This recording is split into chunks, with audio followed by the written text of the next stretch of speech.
আসসালামু আলাইকুম প্রিয় দর্শক, স্বাগত জানাচ্ছি চ্যানেল আয়ের পর্দায় দেশ এবং দেশের বাইরে থেকে যারা যুক্ত হয়েছেন আমাদের সঙ্গে। নিয়মিত আয়োজন, সাম্প্রতিক বিষয় নিয়ে আমাদের আয়োজন ইউসিবি টু দ্য পয়েন্টে দীপ্তি চৌধুরীর সাথে আছে আপনাদের। আজকে আমরা কথা বলতে চাই আমাদের সরকার এবং রাষ্ট্র কেমন চলছে সেই নানা তথ্য নিয়ে। আজকে আমাদেরকে যিনি এই বিষয়ে সবচেয়ে বেশি জানাতে পারবেন, সরকারের অন্যতম মুখপাত্র মাননীয় প্রধান উপদেষ্টার সম্মানিত প্রেস সচিব জনাব শফিকুল ইসলাম আমাদের সঙ্গে রয়েছেন। তাকে জানাচ্ছি স্বাগতম। আসসালামু আলাইকুম। স্বাগত আপনাকে। ওয়ালাইকুম আসসালাম। কেমন আছেন? ভালো। আজকে আপনার থেকে নিশ্চয়ই তথ্য জানবো, যেটা আপনি সবসময় করেন, সরকারের মুখপাত্র হয়ে আমাদেরকে জানান তথ্য, যে সম্প্রতি জাতিসংঘের সাধারণ অধিবেশনের যে সফরে আপনারা গিয়েছিলেন এবং 2 তারিখ আপনারা ফিরলেন। সো কংগ্রেচুলেশনস, আপনারা আশা করছি সফলভাবে এসেছেন, কিন্তু কতটা সফল হয়েছে সেটা জানতে চাইছি। কোনো হাইলাইটস আছে যেটা আপনারা সেখানে চেষ্টা করেছেন তুলে ধরার এবং তার থেকে একটা আউটকাম এসেছে? আমরা তো যে হাইলাইটস আমি আমার ভেরিফাইড পেজে, ফেসবুক পেজে জানিয়েছি, আমি কয়েকটা ইন্টারভিউতে বলেছি, ওইখানেও আমরা বলেছি।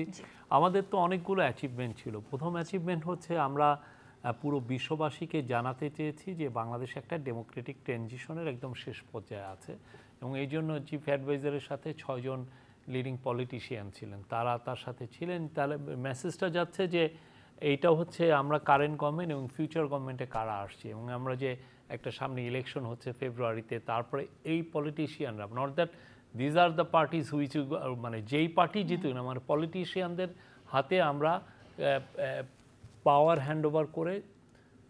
এই মেসেজের জন্য কি তাদেরকে নিয়ে যাওয়া হয়েছে? এটা একটা বড় মেসেজ। আমরা যে একটা পুরো পৃথিবীকে তো জানানো যে আমরা ইউনাইটেড আছি, এবং আমাদের এখন যে ইন্টারিম গভর্নমেন্টের যে পিরিয়ডটা গেছে, এখন আমরা প্রস্তুত, ready for election and Democratic. এই আইডিয়াটা কার ছিল?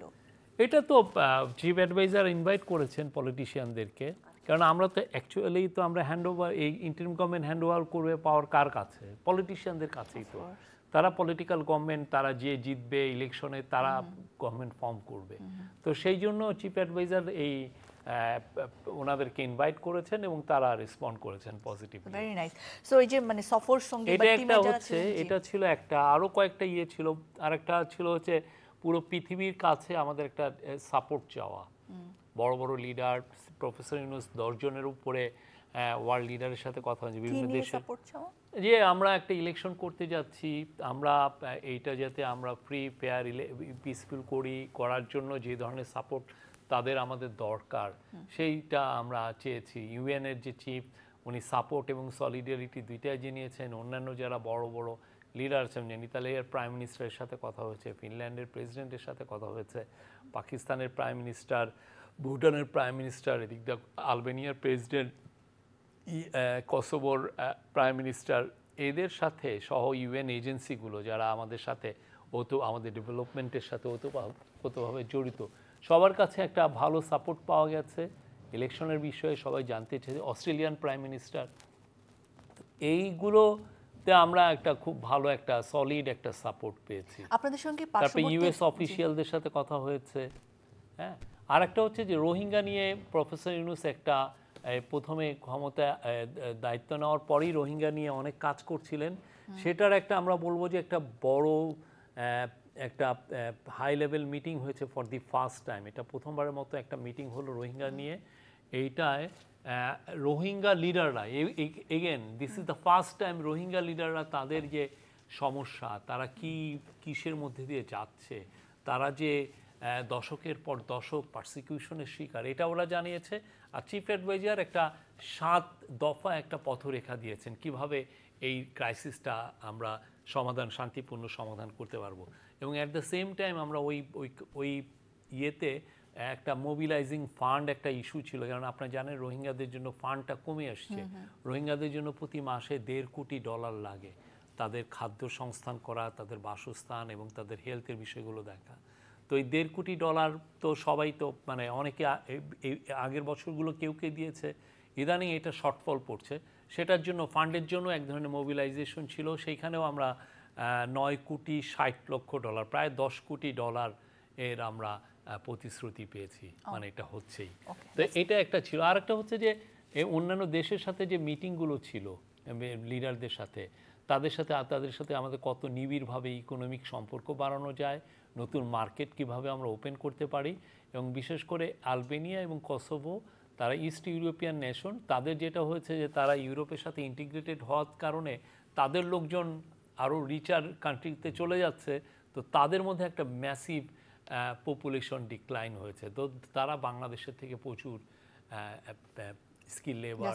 পররাষ্ট্র সম্পর্কে জায়গায় যখন একটু প্রশ্ন করে রাখতে চাই যে পার্শ্ববর্তী দেশ ভারতে আমাদের যে সাবেক প্রধানমন্ত্রী যিনি পালিয়ে গেছেন শেখ হাসিনা, তিনি রয়েছেন, মানে তাকে ফিরিয়ে আনা, বিচার কার্যক্রম বা এই মানে ভারতের সাথে সম্পর্ক, এইগুলো নিয়ে কি কোনো কথা হয়েছে? না, এটা তো একটা বায়োলেটারাল ইস্যু। আমরা তো তাকে এক্সট্রাডিশন আমরা চেয়েছি, এটা একদম ফর্মালি ইন্ডিয়াকে জানানো হয়েছে। এখন যেটা হচ্ছে যে লিগাল স্টেপগুলো কি কি সেটা কোর্টই, মানে এটা অথরিটি এরপরে যখন ভার্ডিক্ট আসবে বা এটা তার বিরুদ্ধে চার্জ গঠন হয়েছে, ভার্ডিক্ট আসলে তখন আবার আমরা নতুন করে তাকে চাবো। এবং অ্যাট দ্য সেম টাইম আমরা ইন্টারন্যাশনাল প্রেশার তো বিল্ড আপ হচ্ছে। এগুলো নিয়ে কোনো কথা হয়নি? এইগুলো তো বায়োলেটারাল ইস্যু। এটা ওকে, কিন্তু মাননীয় প্রধান উপদেষ্টা বেশ কিছু সাক্ষাৎকারও দিয়েছেন, তার মধ্যে একটি সাক্ষাৎকারে তিনি যে আওয়ামী লীগের কার্যক্রম চালু হওয়া নিয়ে কথা বলেছেন, সেটা নিয়ে নানা ধরনের প্রতিক্রিয়া রাজনৈতিক দলগুলোর মধ্যে আছে। সেটার বক্তব্যটা এটা আমরা কিন্তু ক্লিয়ার ওইখান থেকেই করেছি। এটা একটা উনি অনেক বড় একটা ইন্টারভিউ দিলেন, তো ওইখান থেকে আপনি যদি একটা সেন্টেন্সকে খাপছাড়াভাবে নিয়ে নেন, টেকেন আউট অফ কনটেক্সট যেটারে বলে ইয়েকে ইংলিশে, তো তাহলে হয় কি ওইটা দেখায় যে উনি ভাবছেন, মানুষ ভাবছে যে আওয়ামী লীগের উপর যে অ্যাক্টিভিটিসের উপর যে ব্যান আছে, হ্যাঁ, সেটা বুঝি উইথড্র হবে। এরকম কোনো প্ল্যান এই গভর্নমেন্টের নাই। এবং ইলেকশনটা ঠিক টাইম মতো হবে এবং আমরা আওয়ামী লীগকে ছাড়াই হবে। অবশ্যই আওয়ামী লীগের তো বিচার, ওদের লিডাররা তো সব বিচারের সম্মুখীন আছেন, তাদের বিচার কার্যক্রম চলছে। আর তাদের মধ্যে তো কোনো অনুশোচনা, অনুতপ্ত এগুলো তো নাই। তারা চুরি করেছে, চামানি করেছে, তারা হাজার হাজার লোককে খুন করেছে, বাচ্চা বাচ্চা ছেলে মেয়েদেরকে খুন করেছে। আপনি শুনেছেন কখনো যে তারা সরি বলতে? কখনোই শুনিনি। কিন্তু এই জায়গায় আমার একটা প্রশ্ন হচ্ছে যে মানে একটা অধ্যাদেশ দিয়ে তাদেরকে মানে কার্যক্রম বন্ধ করে রাখা আর তার বিচার চলছে বলে সে অংশগ্রহণ করতে পারছে না, দুইটার মধ্যে নিশ্চয়ই পার্থক্য আছে। না, ওইটা বিচার কার্যক্রম তো চলছে, সেটাও যেরকম চলছে, কিন্তু এটা ওরা যেদেরকে যে ইয়ে করেছে, আপনি জানেন কি কনটেক্সটে, ওরা তো সরি তো বলছেই না, ওরা আরও যেটা করছে যে ওরা আরও ভায়োলেন্স করার চেষ্টা করছে, ওরা এক ধরনের ইনস্টেবিলিটি তৈরি করছে। সরি বললে কি আপনার মনে হয় যে অনেকখানি সহজে এটা বাংলাদেশের জনগণ চিন্তা করবে কি করবে, কিন্তু যারা সরি বলে যাদের হাতে রক্ত আছে তাদের তো বিচার হতে হবে, সেই বিচারটা হবে। কিন্তু আপনি বললেন না জনগণ ঠিক করবে, সেটার জন্য অনেকেই মনে করেন তাদেরকে নির্বাচনে আসার পথটা খুলে দেওয়া দরকার। অনেকে মনে করেন, কে মনে করেন? বাংলাদেশের 95% লোক, এই যে একটা জরিপে এসছে, তারা মনে করে যে নির্বাচন ফ্রি অ্যান্ড ফেয়ার হবে। ইভেন বিএনপির অনেক বড় বড় নেতারা বিএনপি এটা ভাবতে পারে। আমাদের কাছে যেরকম আমরা দেখছি কেউই সেরকম ইয়ে করছে না, বরঞ্চ তারা তো এমন কোনো কাজ নাই তারা করছে না, তারা বহির্বিশ্বে যে সিন ক্রিয়েট করছে, এক দুইটা ডিম থ্রো করে তারা ইন্টারন্যাশনালি একটা মানে কি অ্যাচিভ করতে যাচ্ছে, ঠিক না? কিন্তু এই যে আপনি সফর সঙ্গীদের যে আপনারা নিরাপত্তা দিতে পারলেন না, এটার ব্যর্থতা এটা খুবই ভালো ব্যাখ্যা দিয়েছি, আমার মনে হয় আপনি পড়েন নাই। মানে আমি পড়েছি, কিন্তু বারবার আসলে মানুষকে বলা দরকার, মানে আপনারা দায় যে নিবেন না, এটা মানে কেন নিবেন না? আমরা কেন দায় নিব? আমরা এটা যথেষ্ট আমাদের ইয়ে ছিল। আমরা 6 জন লিডার যাচ্ছেন আমাদের সাথে, 5 জন ইনফ্যাক্ট, একজন ইউএসএ থেকে জয়েন করেছেন। তাদেরকে আমরা ইউএসএর অথরিটিকে জানিয়েছি, এবং যখন তারা প্লেন থেকে নামেন, তারা একসাথে নেমে চিফ অ্যাডভাইজারের মোটর কেডে ছিলেন, ও সেইখানে মোটর কেডের ওই যে গাড়িতে তাদেরকে উঠানো হয়েছে। ইভেন মির্জা ফখরুল ইসলাম আমার পাশেই বসেছিলেন, হ্যাঁ, তো বসানো হয়েছে। তারপরে হঠাৎ করে ইউএসের ইমিগ্রেশন অথরিটি বলছে যে সরি, আপনাদেরকে মানে অন্য, যেহেতু তারা এখনও গভর্নমেন্টের পার্ট না, তারা আসলে এই চিফ অ্যাডভাইজারের মোটর কেডে দিতে হয়। চিফ অ্যাডভাইজারের মোটর কেডটা হচ্ছে যে ভিভিআইপি গেট। এখানে আপনাদের কিছু করার ছিল না, আমরা ভাবছিলাম যে ওরা সেই জিনিসটা অ্যাপ্রুভ করেছে, এটা দিয়েছে, না হলে তো ওরা এই লোকগুলোকে আমাদের সাথে নামতে দিত না। না, ভাবছিলাম বলাটা তার অথরিটি যখন ভাবছিলাম বলে, আপনি পলিটিক্যাল পার্টির লিডারদেরকে জিজ্ঞেস করবেন, তারাই বলবে। উই ওয়্যার মানে আমাদের ওদের সাথে এসএসএফ এর অফিসার ছিলেন, সবই ছিল, সিকিউরিটি কিন্তু ছিল। এনসিপির পক্ষ থেকে কিন্তু এটা বলাও হয়েছে যে আপনারা কেন আপনাদের সাথে গিয়ে এই ধরনের পরিস্থিতি স্বীকার করা এটা হলো? ওই তাদেরকে সময় ওরা জিজ্ঞেস করেই জানা একটা হয়েছে। হিট অফ দ্য মোমেন্টে এই কথাটা বলেছে, পরে আমরা ব্যাখ্যা দিয়েছি। আমার মনে হয় তারা ব্যাখ্যায় সন্তুষ্টি প্রকাশ করেছেন। আচ্ছা, সো আপনারা যে সকল সফর সঙ্গী নিয়েছেন আপনারা এটার ব্যাখ্যাও বারবার দিয়েছেন যে আপনি বিশেষত বলেছেন যে আওয়ামী লীগের সময় যত মানুষ নেওয়া হতো তার থেকে অনেক কম। না অবশ্যই এটা এবার ইভেন আমরা গত নিয়েছি। বছরে যে যতজন নেওয়া হয়েছে 57 জন, তার চেয়েও কম ওয়ান সেন্সে। বিকজ গত বছর 57 জন ছিল, এবার আমরা 62 জন। কিন্তু এই 62 জনের মধ্যে 6 জন পলিটিশিয়ান আছেন, প্লাস হচ্ছে আপনার এই পলিটিশিয়ান এদের সাথে আমরা তো ফরেন অফিসার, মিনিস্ট্রির অফিসিয়াল দিতে হয়। আর একটা জিনিস, এটা আপনারা কেউ বাইরের দেশে গেলে এই জিনিসটা অনেকে বুঝেন না, সেটা হচ্ছে যখন বাংলাদেশের একজন প্রাইম মিনিস্টার বা বাংলাদেশের একটা চিফ অ্যাডভাইজার যখন বাইরে যান, তার সিকিউরিটি প্রচুর লাগে। কেন লাগে? কারণ হচ্ছে আমাদের ডায়াসপোরা অনেক বড়, আমাদের ক্রেডিবল কিছু, যেমন আওয়ামী লীগের তরফ থেকে থ্রেট আছে। তো ফলে চিফ অ্যাডভাইজার একটা জায়গায় গেলেন, 6টা জায়গায় ধরেন, একটা নিউ ইয়র্কে ওনার আজকে 3 থেকে 4টা জায়গায় ওনাকে উনি বক্তৃতা দিবেন বা ওইখানে যাচ্ছেন। তো ওই যেই স্পটে গেলেন, সেই স্পটে আমাদের এসএসএফ এর অফিসার 6-7 জনকে পাঠাতে হয় পুরোটাকে ইন্সপেক্ট করার জন্য। এটা এমন না, ফলে যেটা হয় যে ওনার সাথে যখন এসএসএফ এর যান, সিকিউরিটি অফিসার যান, এদের নাম্বার মিনিমাম 20, 22, 25 জন নিতে হয়, কেননা তারা বিভিন্ন জায়গায় যেতে হয়। এবং আপনি যদি তাদের কাছে জিজ্ঞেস করেন, তারা অন অ্যান এভারেজ 2, 3, 4 ঘন্টার বেশি স্লিপও করতে পারে না। মানে এইরকম একটা টাইট শিডিউলের মধ্যে তাদের কাজ করতে হয় এবং খুব তো সেই জায়গায়। আর আগে যদি দেখতেন, উনি তো কারোর সাথে মিটও করতেন না, সে 32 জন নিয়ে যেতেন, 250 জন নিয়ে যেতেন। কেউ তো কোনোদিন আমি শুনি নাই কেউ কোনো পত্রিকা, কোনো টিভি এটা নিয়ে একটা শব্দ করতে পারি নাই বলেই 5ই আগস্ট আমরা চাই আপনারা বসেছেন, আমরা চাই যে আপনারা ফেয়ার রিপোর্ট করেন। হ্যাঁ, আমরা কাউকে মানা করছি না যে আপনি সেটা রিপোর্ট ট্রাই করবেন, আমরা করছি। হ্যাঁ, আপনারা ফেয়ার। কিন্তু একজন এসে ফেসবুকে দিয়ে দিলেন যে 104 জন গেছে, আর তার উপরে বেস করে আবার একটি প্রতিষ্ঠান স্টেটমেন্টও দিয়ে দিচ্ছে, এটা তো আনফরচুনেট। আপনি ফেসবুককে বিশ্বাস করবেন না আমাদের বিশ্বাস করবেন? অফকোর্স আপনাদেরকে প্রশ্ন করি আমরা। সম্প্রতি গতকালই সম্ভবত, যদি ভুল না করি, উপদেষ্টা ছিলেন, তরুণ উপদেষ্টাদের একজন ছিলেন এবং এখন এনসিপির আহ্বায়ক জনাব নাহিদ ইসলাম। তিনি বলেছেন, আমার মনে আছে যে গতবার আপনাকে আমি এই প্রশ্ন করেছিলাম যে উপদেষ্টাদের কাজ নিয়ে আপনি কি বলবেন, আপনি বলেছিলেন তারা বেশ ভালো কাজ করছেন, কিন্তু নাহিদ ইসলাম আপনার সাথে একমত নন। তিনি বলেছেন যে অনেক উপদেষ্টাকে বিশ্বাস করাটা ছিল অনেক বড় ভুল, তাদের প্রতি আস্থা রেখে প্রতারিত হয়েছেন, এরকম মন্তব্য করেছেন তিনি, এবং তাদের নাম প্রকাশের জন্য হুঁশিয়ারিও দিয়েছেন। এবং পাশাপাশি উপদেষ্টাদের অনেকে সেফ এক্সিট নিয়ে এখনই ভাবছেন বলেও, ভেবে রেখেছেন বলেও তিনি দাবি করেন। এই বিষয়ে আপনি কিছু বলবেন? উনি যেহেতু নাম বলেননি, এটা আমার মানে শোভন হবে না এটা নিয়ে কথা বলতে। উপদেষ্টা তো অনেক বেশি উনি না, যখন নাম বলবেন, উপদেষ্টারা যেই উপদেষ্টাকে নিয়ে উনি নাম বলবেন তারাই উত্তর দিবেন। আমি এই বিষয়ে কিছু বলতে চাচ্ছি। কিন্তু আপনি যখন বলেন যে হ্যাঁ আপনার কাজ, সবার কাজ, আমরাও সন্তুষ্ট। আমরা মনে করি উপদেষ্টারা তাদের given the limitations we have, তারা অনেক ভালো করেছেন। আমি মনে করি they did a fantastic job. এবং আমি মনে করি আপনি যদি তাদের কত রেটিং দিবেন, আমি বলবো যে আই উইল রেট देम 90%।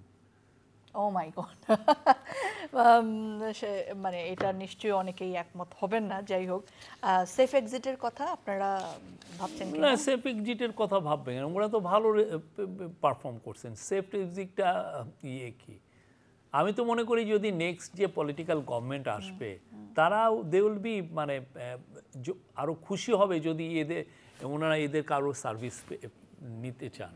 কিন্তু শুধুমাত্র নাহিদ ইসলাম না, কিন্তু মানে ভুরি ভুরি রাজনৈতিক দলের নেতারা অভিযোগ করেন, আমাদের এই টেবিলে কিংবা বিভিন্ন রাজনৈতিক টকশোর টেবিলে করেন, ইভেন মানে ডক্টর মোহাম্মদ ইউনূস তার আশেপাশের কাছের মানুষকে উপদেষ্টা পরিষদে বানিয়েছেন কোন রকমের। কই কাছের কোন মানুষটাকে বানিয়েছেন? তার এনজিওতে কাজ করতো যারা। উনি কোনো এনজিও চালান? প্রফেসর ইউনূস একটা এনজিও চালান উনি? গ্রামীণ ব্যাংক কি এনজিও? মানে গ্রামীণ ব্যাংক কি এনজিও? মানে ওনার প্রতিষ্ঠান, গ্রামীণ ব্যাংক একটা সোশ্যাল বিজনেস, আপনি কিভাবে এটাকে এনজিও বলেন? কিন্তু এই সরকারকে তো এনজিও সরকার বলা হয়। কেন এনজিও সরকার বলা হবে? আপনি আপনি এই শোনেননি এই এই কথা সরকারের কখনো? না, আমি শুনেছি, এটা তো ডাহা মিথ্যা। আপনারা চ্যালেঞ্জ করেননি কেন? এইখানে আপনি 24 করেন জন challenge? আছে, জি। 24 জন আছেন। 24 জনের মধ্যে 4 জনের এনজিও ব্যাকগ্রাউন্ড আছে, আর বাকি কারো এনজিও ব্যাকগ্রাউন্ড নাই। এই সরকারের সবচেয়ে বেশি আছে former diplomat, former civil servant, former military officer, তারা সবচেয়ে বেশি। কিন্তু বলা হয় যে তাদের ফর্মার কারোরই একাডেমিক, সরকার চালানোর কোনো অভিজ্ঞতা নেই, এটা একটা ফালতু কথা। কি বলেন আপনি এটা? তাদেরকে অনেক যোগ্য মনে Then করছেন। অবশ্যই দে আর গুড পিপল, দে আর গুড, মানে গুড বাঞ্চ অফ পিপল, এবং তারা তাদের স্যাক্রিফাইস করে এই জায়গায় এসেছেন। আপনি কাকে, আপনি একটা নাম বলেন, আমি উত্তর দেই। আপনি একটা নাম বলেন। না, আমি এই জায়গায় বসে তো কারণ নাম আপনি নামকে ফজল allow কবির খানকে দেখেন। Fazle Kabir Khan is an academic, is a former secretary, is a writer and is a fantastic, মানে আমি তো বলবো যে আমরা মানে উই আর, মানে ওনার যে পারফরমেন্স ইজ 100% আমি ওনাকে রেট করব। আপনি অন্য কারো নাম বলেন, একটা নাম স্বাস্থ্য উপদেষ্টা বলেন। সি র্যান গ্রামীণ ব্যাংক। গ্রামীণ ব্যাংকে 40-50 হাজার লোকের একটা প্রতিষ্ঠান। এই যে আবার আপনি সেই গ্রামীণ ব্যাংকের জায়গা but is a social business, is a big business. এটার সাথে স্বাস্থ্যের কি he is a corporate leader. Corporate লিডাররা চালাচ্ছেন না, কি বলেন আপনি? And she is doing fine. আমরা তো এটার, উনি প্রেস কনফারেন্স করেছেন, উনি যেই ধরনের চেঞ্জ এনেছেন, আপনারা রিপোর্ট করান, আপনি দেখেন। আমি আপনাকে বলবো যে আপনি একটা রিপোর্টারকে বা বাঞ্চ অফ রিপোর্টারকে আপনি অ্যাসাইন করেন রিপোর্ট করার জন্য, কি জন্য হেলথ মিনিস্ট্রি রিপোর্ট করেছে, এবং দেখেন যে ওনারা কি কাজ করেছেন। যেটা হচ্ছে যে আপনি পারসেপশন সেল করে তো লাভ নাই। আপনি একটা পারসেপশন একজন তৈরি করলো, সেটাকেই আবার আপনি এক্সটেন্ড করছেন, এটা তো না না, এক্সটেন্ড করার ব্যাপার না। আপনাকে যখন প্রশ্ন করি তখন ব্যাপারটা এক্সটেন্ড না হয়ে স্টপও হতে পারে। সো কোশ্চেন করা মানে আমি এক্সটেন্ড এটা করা না। যে আপনি বলে এনজিও গ্রাম বলেন, ইয়ে করেন, এনজিও লোকটা কই? আপনি 20 জন আছে। হ্যাঁ, আমি তো 4 জনকে দেখি। আমি একদিন এই ট্যালিও করেছিলাম যে এই 24 জনের মধ্যে 4 জন মাত্র এনজিও করে এসেছেন। বাকি যারা আছেন একাডেমিক। প্রফেসর ওয়াহিদুদ্দিন মাহমুদ কেমব্রিজে উনি ইয়ে করে এসেছেন। ফজল কবির খান ফর্মার সেক্রেটারি ছিলেন। তারপরে তো তাকে শিক্ষার জায়গা থেকে সরাতে হলো অনেক অনেক। না, উনি নিজে এটা নিয়েছেন, উনি প্ল্যানিংটা দেখছেন বলে উনি এটা নিয়েছেন। CR Abrar is an academic. তারপরে আপনি যে lieutenant general Jahangir Alam Chowdhury, he was head of. এই যে উপদেষ্টাদের নানা সময়ে মানে মন্ত্রণালয় বদল করা হয়েছে, এটার কি মনে হয় না যে ওনাকে হয়তো এই জায়গায় বসিয়ে দেখা গেছে উনি ভালো পারছেন না, পরে সরিয়ে না, সেরকম তো আমি দেখি নাই। যেটা হচ্ছে যে অনেকে কমফোর্ট ফিল করছেন না, সেটা what about brigadier Shakhawat Hossain? I think he did A fine job, fantastic job. বলা তো হয় যে উনি ওই যে উনি অনেকগুলো শ্রমতে, আপনি যদি যান, আমি আবার বলি, শ্রমতে উনি যে কাজ করেছেন, এইটার আপনার যে ইম্প্যাক্ট অনেক বছর থাকবে। তাকে স্বরাষ্ট্র থেকে সরানো হলো কেন? না, স্বরাষ্ট্রতে ওনার থেকে আমরা নতুন একজনকে নিয়ে আসি, ওনাকে ওটে দিয়ে উনি তো অনেকগুলোতে আছেন। উনি শ্রমতে আছেন, উনি শিপিংয়ে আছেন। শিপিংয়ে উনি ফ্যান্টাস্টিক কাজ করছেন। তারপরে আর কে কে আছেন? আপনি নাম বলেন, আমি আপনাকে উত্তর দেই। আজকে তাহলে একটা এপিসোড করব আমি, যেখানে উপদেষ্টাদের আমলনামা এই যে মানুষ যারা এটা বলে যে এই যে এনজিওগ্রাম, এরা তো ডাহা মিথ্যা। আর আমার কিছু একটু বলে মার্কেটে একটু আওয়াজ পাওয়ার একটা ইচ্ছা, একটু মানে ভিউ পাওয়ার, এরকম একটা এনজিওগ্রাম। আপনার এখানে 24 জন আছেন, 4 জনের সলিড এনজিও ব্যাকগ্রাউন্ড আছে, আর বাকি কারো নাই। আর social business is not NGO. Social business is business, যে বিজনেসের টাকাটা পুরোটা আবার ইয়েতে রিইনভেস্ট হচ্ছে, সেটা কেউ নিচ্ছে না। এটা হচ্ছে social business. It's a pure capitalistic business. এখানে কোনো মানে একটা আপনার যে কোম্পানিটা, এই কোম্পানির যদি সবাই মালিকরা মনে করেন যে আমি কোনো টাকা নিব না, আমি এই পুরোটা রিইনভেস্ট করব, then it's a social business. Very nice. আপনার সাথে কথা বলে সবসময় মনে হয় দেশ এত ভালো চলছে, অবশ্যই ভালো চলছে, সবকিছু খারাপ কি চলছে আপনি দেখেন। তারপরে ধরেন আবার একটু পরে আরেকটা শোতে বসলে দেখবো যে সবই ভুল চলছে। সো যাই হোক, নির্বাচন নিয়ে একটুখানি আসতে চাই। আমার মনে হয় যে যারা এগুলো বলে ভুল চলছে, আপনি তাদেরকে কনফ্রন্ট করেন না।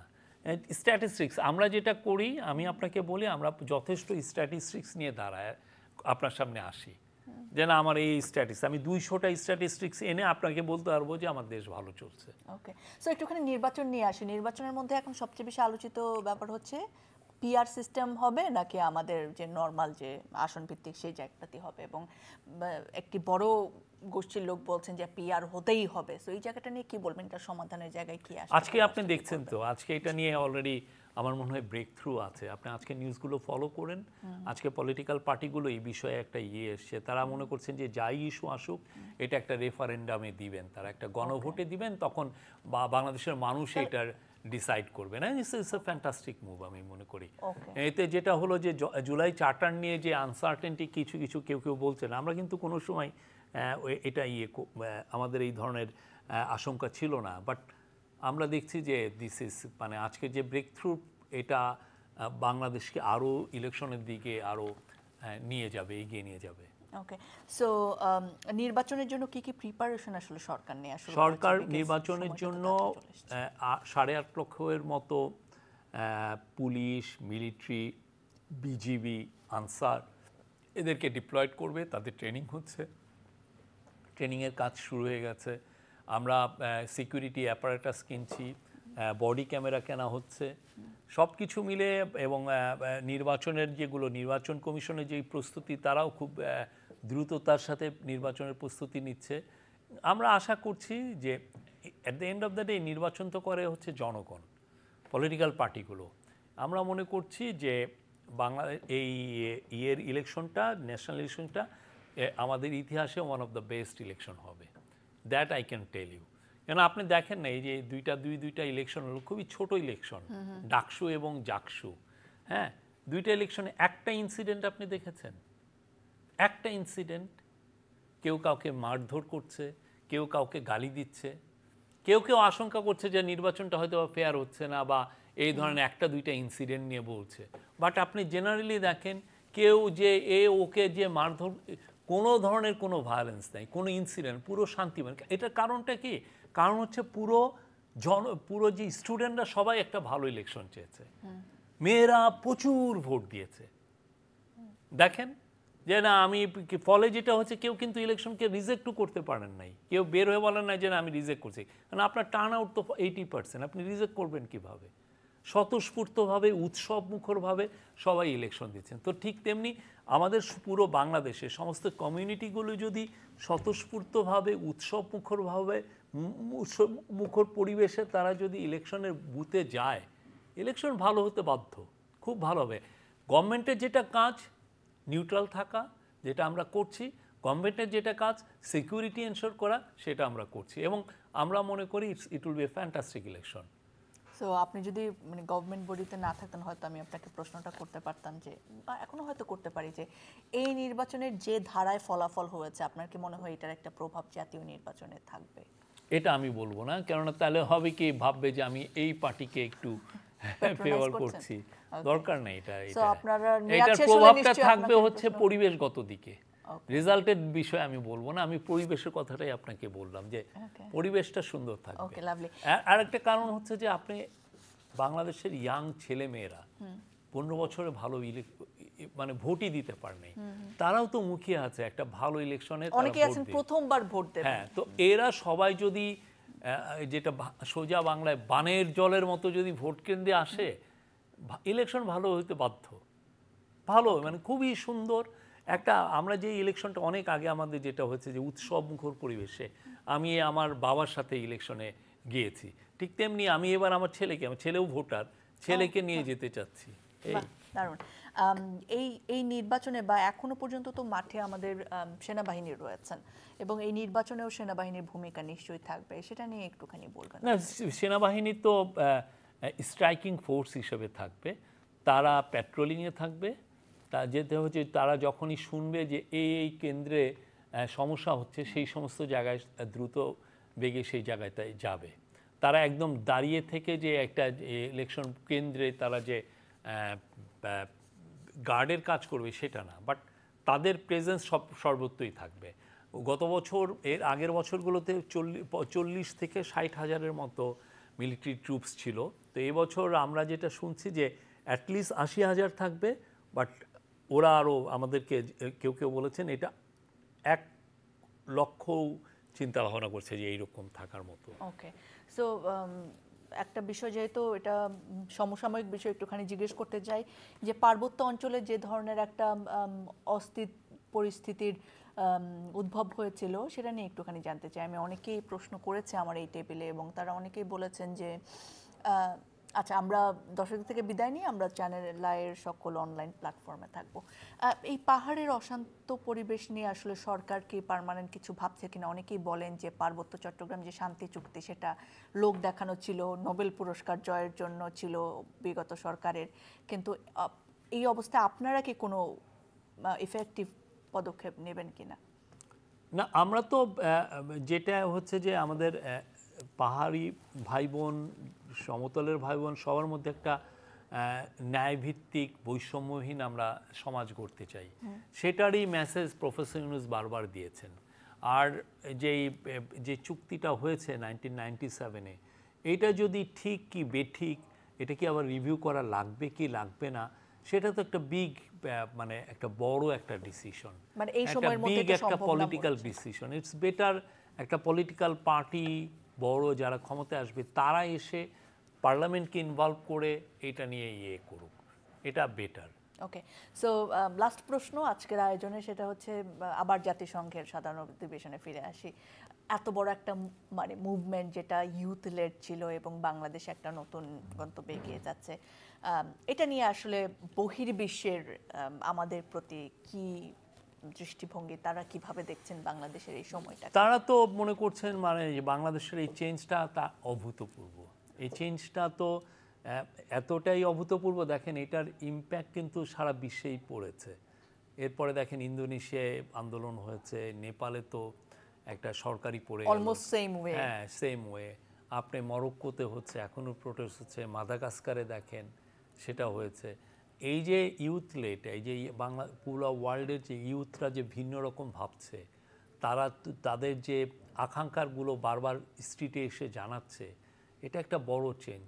এবং তাদের চিন্তা, তাদের হাঙ্গার, হ্যাঁ, এগুলোকে যদি আমরা সরিয়ে নতুন কিছু করতে যাই বা দেশ গড়ার কথা, সেটা আসলে কাজ দিচ্ছে না।